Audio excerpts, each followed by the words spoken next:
தரித்திரருக்கு சுவிசேஷம், திருச்சபைக்கு சத்தியம். இந்த ரெண்டு நோக்கங்களோடு மன்னா மழை பெய்து கொண்டிருக்கிறது. மன்னா மழையில் சங்கீத செய்திகள் என்ற தலைப்பில் வரிசையாக 1வது சங்கீதத்திலிருந்து 150வது சங்கீதம் வரை நாம் வேதபாட ரீதியிலே படித்து தியானிக்க இருக்கிறோம். இந்த மன்னா மழை செய்திகளை நீங்கள் மகிமை டிவியிலே நீங்கள் காணலாம். ஒவ்வொரு சனிக்கிழமையும் ஒவ்வொரு ஞாயிற்றுக்கிழமையும் மாலை 5 மணிக்கு இந்த மன்னா மழை உங்களுடைய வீட்டிலே பெய்யும். எனவே நீங்கள் அந்த நேரத்தை ஆண்டவருடைய சமூகத்தில் காத்திருந்து பயன்படுத்தி கொள்ளுமாறு உங்களை கேட்டுக்கொள்கிறோம். உங்களுடைய கேள்விகள், உங்களுடைய கருத்துக்கள், உங்களுடைய ஜெப குறிப்புகள் அனைத்தையும் வர இருக்கக்கூடிய இமெயில் முகவரியிலே, டெலிஃபோன் நம்பர்களிலே நீங்கள் வாட்ஸ்அப்பாக செய்தியாக எங்களிடத்தில் நீங்கள் பகிர்ந்து கொள்ளலாம்.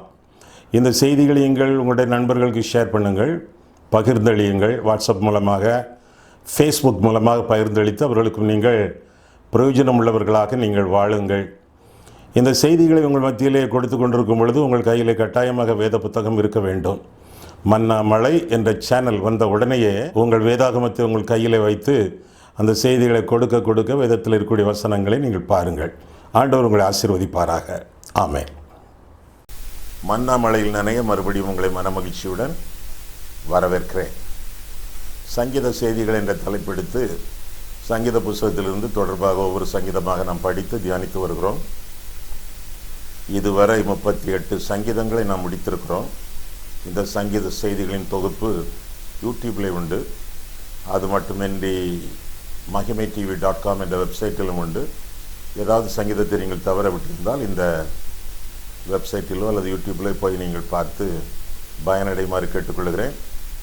இந்த சங்கீத செய்திகள் எப்படி இன்டர்நெட்டில் கொடுக்கப்பட்டிருப்பதை நீங்கள் உங்களுடைய நண்பர்களிடத்தில், உறவினர்களிடத்தில் சொல்லி அவர்களும் இவற்றை பார்த்து கேட்டு பயனடைய நீங்கள் கர்த்தருடைய ஊழியக்காரர்களாக விளங்குங்கள். ஆண்டவர் உங்களை ஆசீர்வதிப்பாராக. ஆமென். 39ஆம் சங்கீதம் எடுத்துக்கொள்ளுங்கள்.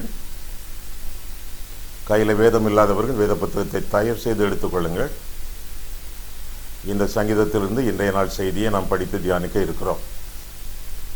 39ஆம் சங்கீதத்தை குறித்த வேதத்தில் வாசிக்கும் பொழுது, எதுதூன் இடத்தில் ஒப்புவித்த தாவீதின் சங்கீதம் என்று பிராக்கெட்டில் அடைப்புக்குறிக்குள்ளே நாம் காண்கிறோம்.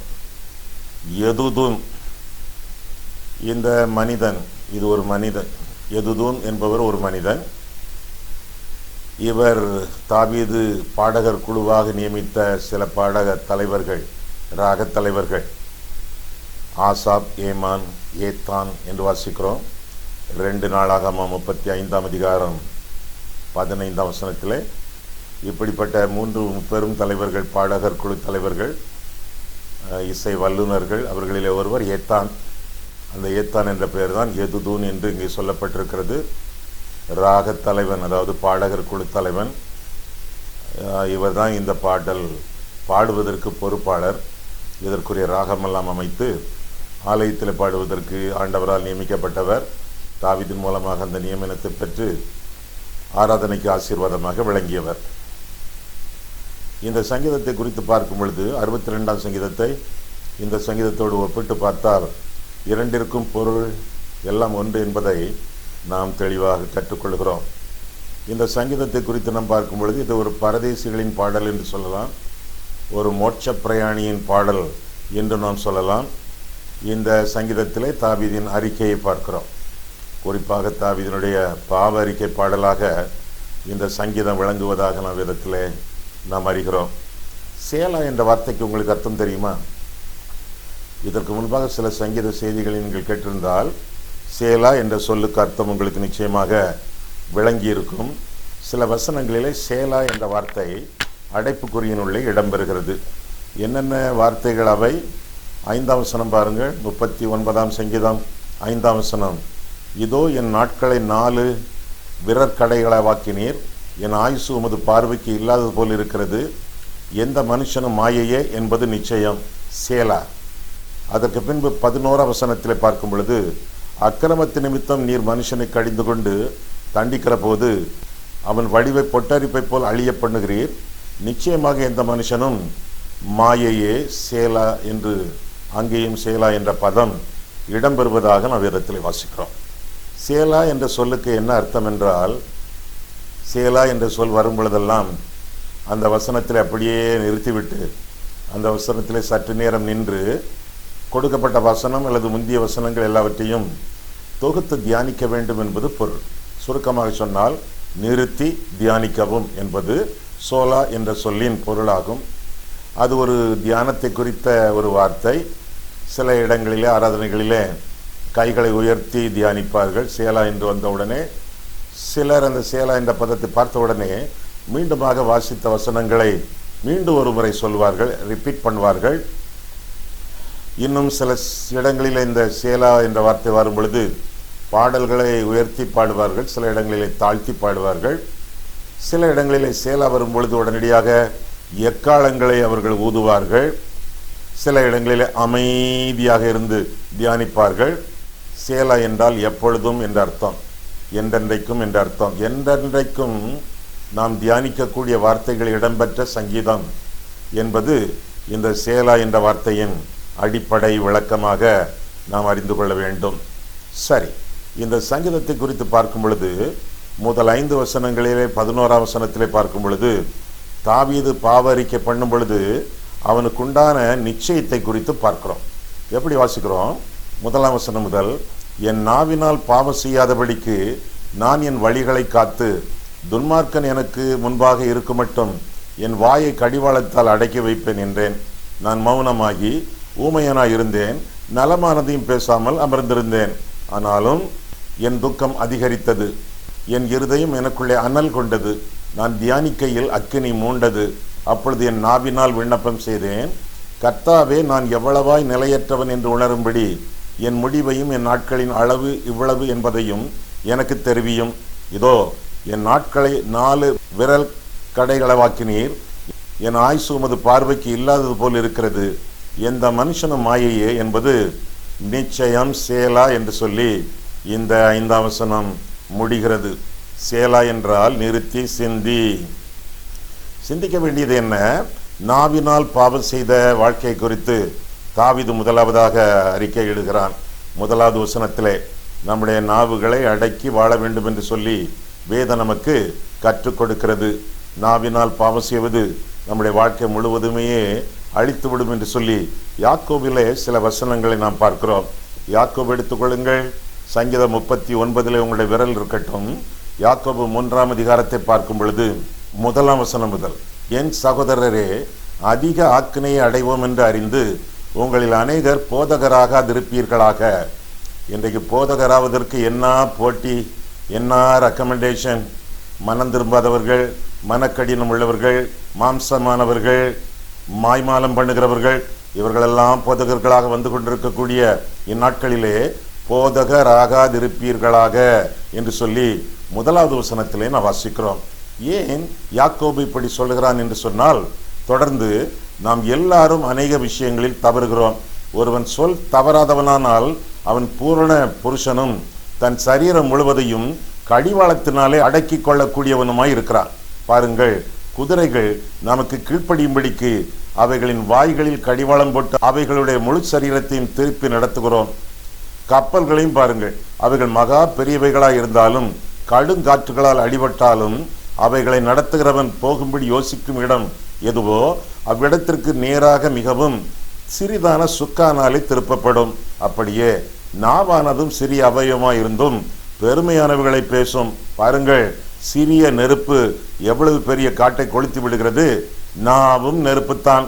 அது அநீதி நிறைந்த உலகம். நம்முடைய அவயவங்களில் நாவானது முழு சரீரத்தையும் கரைப்படுத்தி ஆயுள் சக்கரத்தை கொளுத்தி விடுகிறதாயும் நரக அக்கினியில் கொளுத்தப்படுகிறதாயும் இருக்கிறது என்று சொல்லி நாவடக்கத்தை குறித்து தொடர்பாக யாக்கோபு தெரிவிப்பதாக பார்க்கிறோம். ஆக 1வது வசனத்தில் போதகர்களை பற்றி பார்க்கிறோமே. திருச்சபையிலே போதகர்களாக இருக்கக்கூடியவர்கள் பல இடங்களிலே, மாநாடுகளிலே, கருத்தரங்குகளிலே, தெருக்கூட்டங்களிலே, பல இடங்களிலே போதிக்கக்கூடியவர்கள் முதலாவதாக ஆண்டவருக்கு தங்களை ஒப்பு கொடுத்தவர்களாக இருக்க வேண்டும், ரட்சிக்கப்பட்டிருக்க வேண்டும். துன்மார்க்கனே, என் நியாயப்பிரமாணத்தை எடுத்துரைக்க உனக்கு என்ன நியாயம் உண்டு என்று சொல்லி சங்கீதக்காரன் சொல்வதாக 50ஆம் சங்கீதம் 16ஆம் வசனத்திலே பார்க்கிறோம். ஆக ரட்சிப்பின் அனுபவம், பாவத்திலிருந்து மனம் திரும்பி ஆண்டவரை இரட்சகராக ஏற்றுக்கொண்டு பரிசுத்தமாக வாழக்கூடிய ஒரு அனுபவம் ஒரு போதகருடைய அனுபவமாக இருக்க வேண்டும். இரண்டாவதாக புறங்கூறாமல் புரளி பேசாமல் நாவை அடக்கி வாழ்கிறவராக இருக்க வேண்டும். மூன்றாவதாக மந்தைக்கு அவர் மாதிரியாக இருக்க வேண்டும். பாதிரி மந்தைக்கு மாதிரி என்ற பழமொழியை மனதில் நினைவு கூர்ந்து மாதிரிகளாக ஜீவிக்க வேண்டும். மேலாக தன்னுடைய வாயடக்கத்தோடு நாவடக்கத்தோடு வாழ வேண்டும் என்பதைத்தான் 1வது வசனத்தின் கருத்தாக பின் வசனங்களிலே யாக்கோபு 3ஆம் அதிகாரத்திலே நாம் காண்கிறோம். தாவீதுக்கு இந்த நிச்சயம் இருந்தது. என்ன சொல்கிறான்? என் நாவினால் நான் பாவம் செய்யாமல் அதை நான் அடக்கி வாழ்கிறேன். இரண்டாவதாக என் நாவினாலே என் மௌனத்தை காக்கிறேன் என்று சொல்லி 2ஆம் வசனத்திலே நான் வாசிக்கிறோம். என்னுடைய துக்கம் பெரியது, எனவே நான் தியானத்திலே மூழ்குகிறேன். பாவத்திலிருந்து விடுபட்டாலும் என்னுடைய துக்கம் நான் செய்த பாவங்களினாலே என் இருதயத்தை வாட்டுகிறது. இந்த பாவம் என் தகப்பன், என் தேவன், என் ஆண்டவர் அவருக்கு எவ்வளவாய் துக்கம் கொண்டு வரும் என்பதை நான் அறிந்து இன்னும் துக்கப்படுகிறேன், தியானிக்கிறேன்.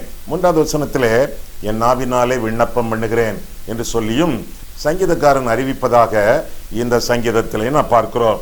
ஆக நிச்சயமுள்ள ஒரு வாழ்க்கை. எப்படி?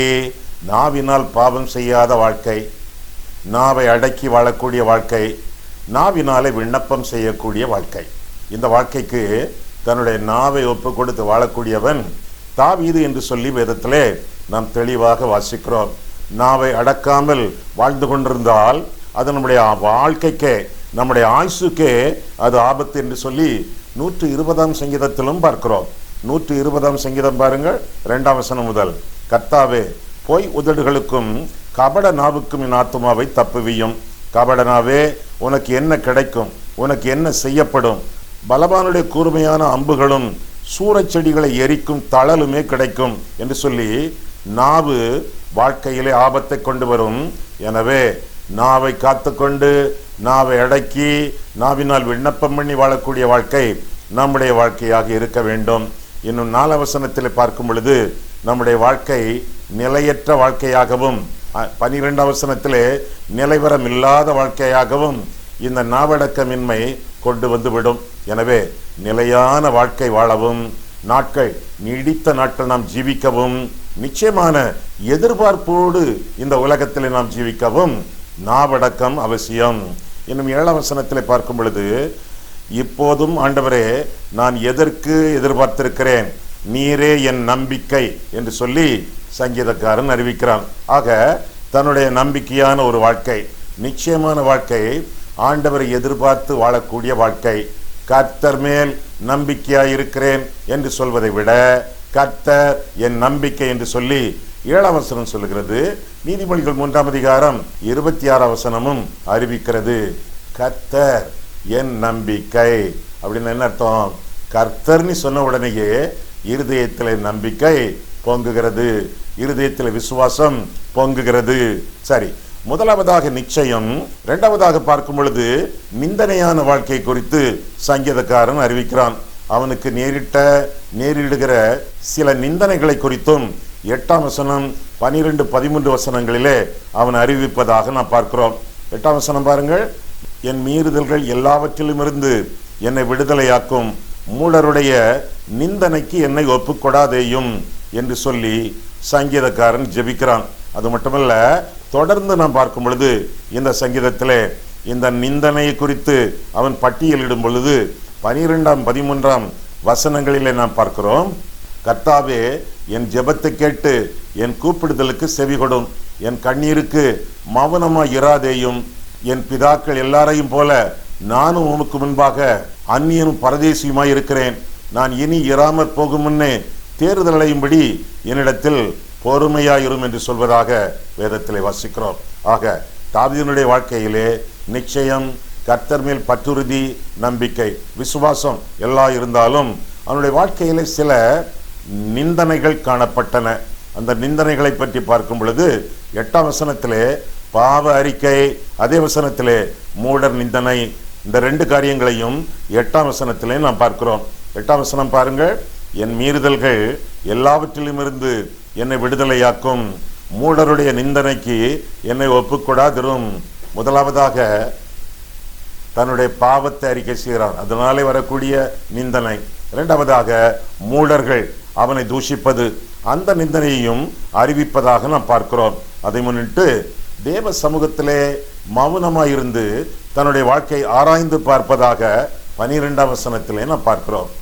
இந்த சூழ்நிலையிலே கர்த்தருடைய சமூகத்திலே நாம் செய்ய வேண்டியது என்ன தெரியுமா? நம்முடைய வாழ்க்கை நிச்சயத்தோடு நாம் ஆரம்பித்தோம், கர்த்தருக்குள்ளான நிச்சயத்தோடு, ரட்சிப்பு நிச்சயத்தோடு நாம் ஆரம்பித்தோம். ஆனாலும் சில வேளைகளிலே நிந்தனைகள் நம்மை சூழ்ந்து கொண்டிருக்கின்றன. எப்படி? என்னதான் ரட்சிக்கப்பட்டாலும் அடிக்கடி பாவத்திலே விழுந்து விடுகிறோம். சில பாவ பழக்க வழக்கங்கள் நம்மை தொற்றி விடுகின்றன. அவற்றையெல்லாம் அறிக்கை செய்து விட்டு விட்டு வாழ வேண்டியது நம்முடைய கடமை என்றுதான் நாம் இந்த 8ஆம் வசனத்திலே நாம் வாசிக்கிறோம். ஆமா, நிந்தனைகள் உங்களை சூழ்ந்து இருக்கும் பொழுது ஆண்டவருடைய சமூகத்திலே பாவ அறிக்கை செய்து நீங்கள் வாழ்ந்து கொண்டிருக்கிறீர்களா? பாவத்தை அடக்கி அடக்கி அடக்கி வைத்த மட்டும் சாரம் உஷ்ணகால வறட்சி போல வறண்டு போயிற்று என்று சொல்லி 32ஆம் சங்கீதத்திலே சங்கீதக்காரன் தாவீது அறிவிப்பதாக பார்க்கிறோம். பாவங்களை அடக்கி வைக்காமல் அறிக்கை செய்து விட்டு விடுகிறவர்கள் வாழ்வடைவார்கள், பாக்கியவான்கள் என்று சொல்லி வேதம் நமக்கு கற்றுக் கொடுக்கிறது. அது மட்டுமல்ல, மூடர்களுடைய நிந்தனை, நிந்திக்கிறவர்கள் மூடர்கள் என்று சொல்லி வேதத்தில் நான் வாசிக்கிறோம். மற்றவர்கள் நம்மை நிந்தித்தால் அவர்கள் மூடர்கள், நம்ம யாரையாவது நிந்தித்து கொண்டிருந்தால் நாமும் மூடர்கள். மூடர்களுடைய நிந்தனையும் நமக்கு தேவை. இந்த மூடத்தனத்தையும் நம்முடைய வாழ்க்கையை விட்டு நாம் அகற்றி ஆண்டவருடைய சமூகத்திலே அமர்ந்திருந்து அவரே தேவன் என்று கற்றுக்கொண்டு அமைதியாக வாழ வேண்டியது நம்முடைய கடமை என்று சொல்லி நாம் வேதத்திலே வாசிக்கிறோம். ரட்சிப்பின் நிச்சயம் உள்ளவர்களே, உங்களுடைய வாழ்க்கையிலே பாவத்தினாலே நிந்தனைகள் வரும் என்றால், மூடர்களால் நிந்தனைகள் வரும் என்றால் அமைதியாக இருங்கள். 46ஆம் சங்கீதம் அதைத்தான் சொல்கிறது. நீங்கள் அமர்ந்திருந்து நானே தேவன் என்று அறிந்து கொள்ளுங்கள். ஜாதிகளுக்குள் உயர்ந்திருப்பேன், பூமியிலே உயர்ந்திருப்பேன். உயர்ந்த கர்த்தர், அவருடைய பாதபடியில் வாழக்கூடிய நாம் அவரை நோக்கி பார்த்து பிழைத்து பிரகாசமடைந்து அவருக்குள்ளாக மன நிம்மதியோடு நாம் வாழ வேண்டும் என்றால் பாவங்களை அறிக்கை செய்து மூடர்களுடைய நிந்தனைகளை பொருட்படுத்தாமல் கர்த்தருடைய சமூகத்திலே அமர்ந்திருந்து கற்றுக்கொள்ள வேண்டியது, கற்றுக்கொண்டதை கடைபிடிக்க வேண்டியது நம்முடைய கடமை என்று சொல்லியும் இந்த சங்கீதம் நமக்கு அறிவிக்கிறது. மூன்றாவதாக பார்க்கும் பொழுது இன்னொரு வார்த்தையையும் இந்த சங்கீதத்திலே நான் பார்க்கிறோம். 7ஆம் வசனத்திலே 7ஆம் வசனம் முதல் 13ஆம் வசனம் வரை பார்க்கும் பொழுது நம்பிக்கையை காண்கிறோம்.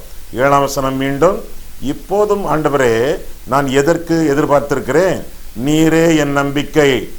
நான் எதிர்பார்ப்பது ஒன்றே ஒன்றுதான், அது நீர், ஆண்டவராகிய தெய்வம் இயேசு கிறிஸ்து.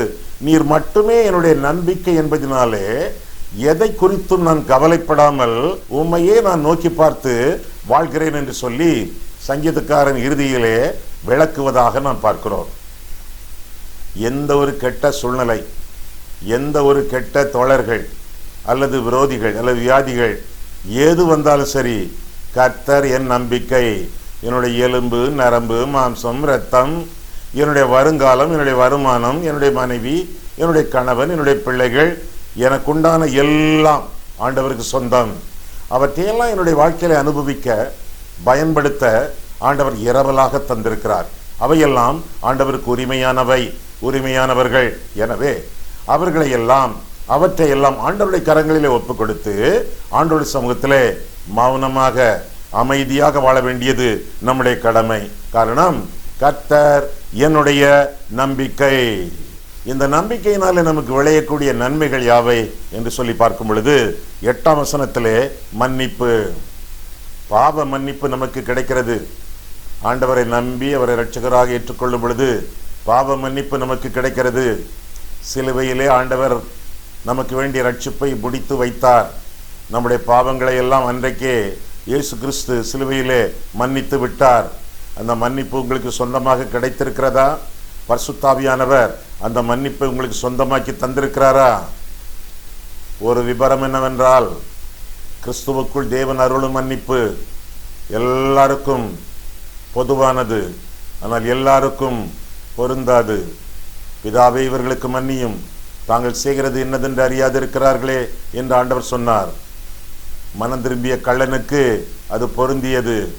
மனம் திரும்பாத கள்ளன், அவனுக்கு அந்த மன்னிப்பு பொருந்தவே இல்லை. அவனிடத்தில் ஆண்டவர் பேசவே இல்லையே. ஆண்டவர் பாவங்களை மன்னிக்கிறார் எப்போ? மனம் திரும்பும் பொழுது. இன்றைக்கு மனம் திரும்புதல் என்ற வார்த்தை பிரசங்கங்களில் இல்லை, சாட்சிகளிலே இல்லை, தொலைக்காட்சிகளிலே இல்லை, பத்திரிகைகளிலே புத்தகங்களிலே இல்லை. பாவங்களிலிருந்து மனம் திரும்புங்கள், ஆண்டவரை இரட்சகராக ஏற்றுக்கொள்ளுங்கள், கர்த்தரை நம்பிக்கையாக கொண்டு காலமெல்லாம் வாழுங்கள். இதுதான் உண்மையான வாழ்க்கை. மற்ற எல்லா வாழ்க்கையும் பொய்யான வாழ்க்கை. ஒரே நம்பிக்கை, பாவ மன்னிப்பை பெற்று கிறிஸ்துவிலே நிலைத்திருந்து பரிசுத்தமாக வாழக்கூடிய வாழ்க்கை நம்பிக்கையின் வாழ்க்கை. நாளைய தினத்தை பற்றி கவலைப்படாத வாழ்க்கை. காரணம், கர்த்தர் நம்மை கரம் பற்றி இருக்கிறார். அந்த கரத்தை நாம பற்றி கொண்டு அவரோடு நடந்து நல்வாழ்வு வாழ வேண்டியது நம்முடைய கடமை. ஆக 8ஆம் வசனத்திலே மன்னிப்பு, 9வது வசனத்திலே தாழ்மை, அடக்கம். அடக்கத்தோடு நான் வாழ வேண்டியது நம்முடைய கடமை. ஆமா, உங்களை பற்றி நீங்க என்ன நினைச்சுக்கிட்டு இருக்கீங்க? நீங்க ஒரு பட்டதாரியா, பணக்காரரா, பலருடைய பழக்க வழக்கம் உங்களுக்கு உண்டா, ஒரு படைக்கே நீங்கள் தலைவரா, பகுத்தறிவாதியா? நீங்கள் எப்பேற்பட்டவராக இருந்தால் என்ன? உங்களை பற்றி வேதம் என்ன சொல்லுகிறது தெரியுமா? சுத்தமான தமிழ், நீங்கள் நான் மண்ணாங்கட்டி என்று சொல்லுகிறது. நாம் மண் என்று நினைவு கூறுகிறார் என்று சொல்லி 103ஆம் சங்கீதம் 14ஆம் வசனத்திலே வாசிக்கிறோம். எண்ணுவதற்கு நம்மிடத்திலே எதுவுமே இல்லை. ஒருவன் தான் ஒன்றுமில்லாதிருந்தும் தன்னை ஒரு பொருட்டென்று எண்ணினால் அவன் தன்னைத்தான் வஞ்சிக்கிறவனாயிருப்பான் என்று சொல்லி வேதம் சொல்லுகிறது. கலாத்தியர் 6ஆம் அதிகாரம் 3ஆம் வசனத்திலே அப்படியாக நாம் பார்க்கிறோம். எண்ணுவதற்கு எதுவுமே இல்லாத நாம் நம்முடைய தரத்திற்கு மிஞ்சி, நிலைமைக்கு மிஞ்சி நம்மை குறித்து எண்ணாமல், தம்பட்டம் அடிக்காமல், மற்றவர்கள் வரவேற்பை பெறுவதற்கும் அவர்களுடைய நேர்முகமான விமர்சனத்தை பெறுவதற்கும் பாராட்டுக்களை பெறுவதற்கும் நாம் விளையாமல், ஆசைப்படாமல் கர்த்தருடைய கரங்களுக்குள்ளே நாம் அடங்கி இருந்து வாழ வேண்டியது நம்முடைய கடமை. கர்த்தருக்குள்ளாக அடங்கியிருங்கள். ஏற்ற காலத்திலே அவர் உங்களை உயர்த்தும்படிக்கு அவருடைய பலத்த கரத்திற்குள்ளே அடங்கியிருங்கள். நான் அடங்க மாட்டேன், நான் அடங்கவே மாட்டேன் என்று துள்ளி கொண்டிருந்தால் பலத்த கரம், அதற்குள்ளே நம்முடைய தலை நொறுங்கி போகும். காரணம், பலத்த கரம் நம்முடைய தலைக்கு மேலே அமர்ந்திருக்கிறது. அவருடைய பலத்த கரத்திற்குள்ளே அடங்கி இருந்து வாழ வேண்டியது நம்முடைய கடமை. இன்னும் 12ஆம் வசனத்தில் பார்க்கும் பொழுது ஜபம். முதலாவதாக பாவ மன்னிப்பு, 2வதாக பணிவு, 3வதாக பிரார்த்தனை. ஜபம் என்று சொல்லி 12ஆம் வசனத்திலும் நாம் பார்க்கிறோம்.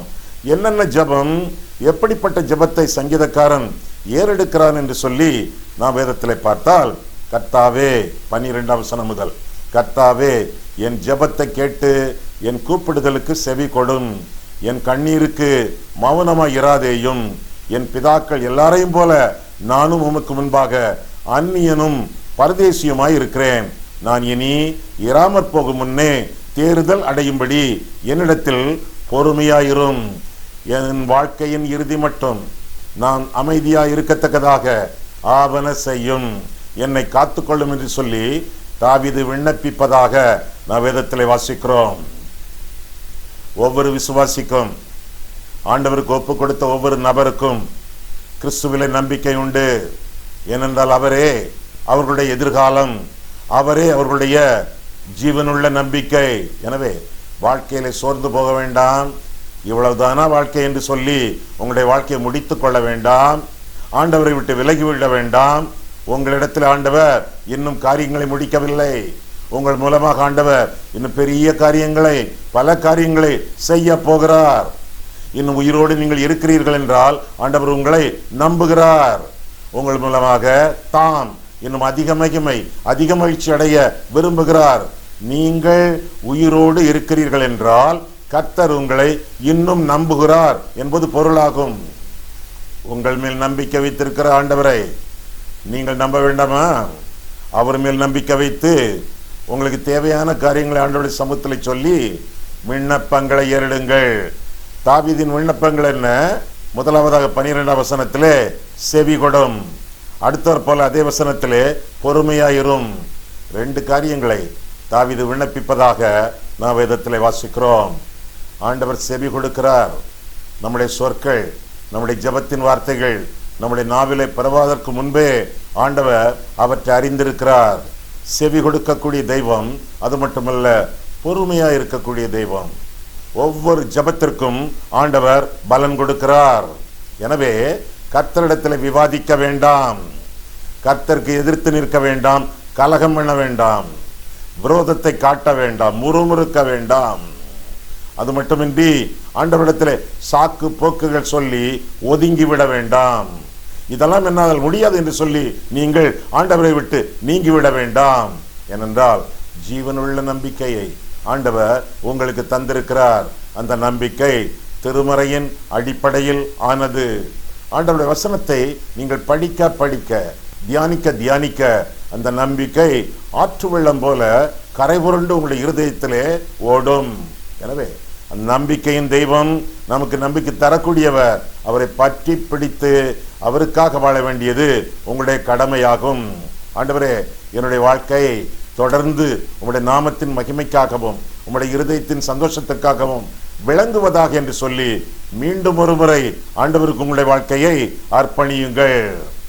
நிச்சயம் உள்ளவர்கள், ஆண்டவருக்குள்ளான ரட்சிப்பின் நிச்சயம் உள்ளவர்கள், அவர்களை நிந்தனைகள் சூழ்ந்தால், பாவங்கள் சூழ்ந்தால் அல்லது பாவிகள் சூழ்ந்தால் நம்பிக்கையோடு வாழுங்கள். ஆண்டவருக்கு உங்களுடைய பாவங்களை அறிக்கை செய்யுங்கள், அவற்றை விட்டுவிடுங்கள், அடக்கத்தோடு வாழுங்கள். அது மட்டுமல்ல, ஜெபம் செய்யுங்கள். அந்த விண்ணப்பத்திற்கு ஆண்டவர் செவி கொடுப்பார், பொறுமையோடு இருப்பார், உடனடியாக பதில் அளிப்பார், அல்லது கொஞ்ச நாள் கழித்து பதில் அளிப்பார், அல்லது அவருக்கு சித்தமான வேளையிலே பதில் அளிப்பார். எனவே உங்களுடைய வாழ்க்கை இழந்து போகாமல் ஆண்டவருக்கு ஒப்பு கொடுத்து கர்த்தரை நோக்கி காத்திருங்கள். அவரை நோக்கி பார்க்கிறவர்கள் பிழைப்பார்கள், பிரகாசம் அடைவார்கள் என்று சொல்லி வேதத்தில் நான் வாசிக்கிறோம். மீண்டும் சொல்கிறேன், நீங்கள் இன்னும் உயிரோடு இருக்கிறீர்கள் என்றால், இன்னமும் ஆண்டவர் உங்களை உயிரோடு வைத்திருக்கிறார் என்றால், கர்த்தர் உங்களை நம்புகிறார். எதற்காக? இன்னும் அவருக்கு மகிமை, இன்னும் அவருக்கு மகிழ்ச்சி உங்கள் மூலமாக உண்டாக வேண்டும் என்று கருதி உங்களை நம்பி ஆண்டவர் ஜீவனோடு வைத்திருக்கிறார்.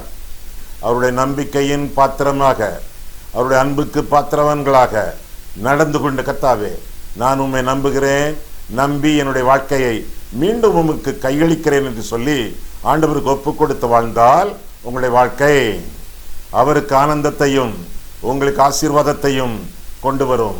கண்களை மூடுவோம், கர்த்தரை பார்ப்போம். அன்புள்ள ஆண்டவரே, உங்களுடைய வசனங்களை ஆராயவும் எங்கள் வாழ்க்கையை ஆராயவும் உங்களுடைய சமூகத்தில் எங்களை அழைத்து வந்தீர். அதற்காக ஸ்தோத்திரம் சுவாமி. இந்த செய்தியை நாங்கள் உற்று கேட்க, தரித்திருந்து கவனிக்க, பொறுமையோடு செய்தியின் சாரங்களை அறிந்து கொள்ள ஆண்டவரே எங்களுக்கு உதவி கொடுத்தீர். அதற்காக ஸ்தோத்திரம் சுவாமி. எங்களுடைய வாழ்க்கையிலே ரட்சிப்பின் நிச்சயத்தோடு நாங்கள் ஜீவிக்கவும், எந்த நிந்தனைகள் வந்தாலும் கர்த்தரை நாங்கள் நம்பி அவரிடத்திலே எங்களுடைய வாழ்க்கையை கையளித்து ஆண்டவருடைய சேவை சாய்த்தலுக்கும் பொறுமைக்கும் தரித்திருந்து நலமான நன்மைகளை, தேவனுக்கு சித்தமான நன்மைகளை நாங்கள் பெற்றுக்கொண்டு உம்முடைய நாமத்தை துதித்து வாழ ஆண்டவரே கிருபை செய்யும். ஜீவனோடு எங்களை வைத்திருக்கிறீர் சுவாமி. இன்னும் பெரிய காரியங்களை, உமக்கு சித்தமான காரியங்களை செய்ய இருக்கிறீர். அதற்காக ஆண்டவரே எங்களை பூரணமாக உமக்கு ஒப்பு கொடுத்து உம்முடைய சித்தத்தின் நடுவில் நாங்கள் ஜீவிக்க எங்களுக்கு உதவி செய்யும். இயேசு கிறிஸ்துவின் நாமத்தில் ஜெபிக்கிறோம் பிதாவே, ஆமென்.